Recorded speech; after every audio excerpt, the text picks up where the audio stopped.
How to change the press and hold of your power button for your Nothing phone that gives you access to either the menu for turning off your phone like this here, or switching over to the digital assistants if that's what you've been looking for. Let's go ahead and get started.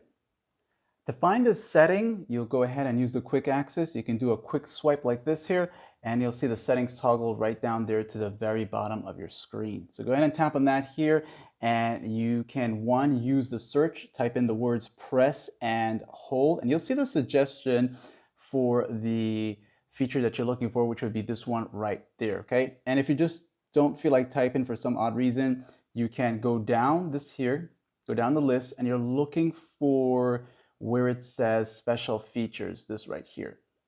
And as you enter to the special features, you'll go to where it says gestures, this one right there. And from the gestures section here, the fourth one here that says press and hold power button. So in most cases, you probably might have the digital assistant enabled. And if you long press, you're going to get that Gemini thing there, which I am not too much of a fan of. And if you wanted to just be the power off menu now, when you do this, you're going to get this right here. And that would be that. So like and sub.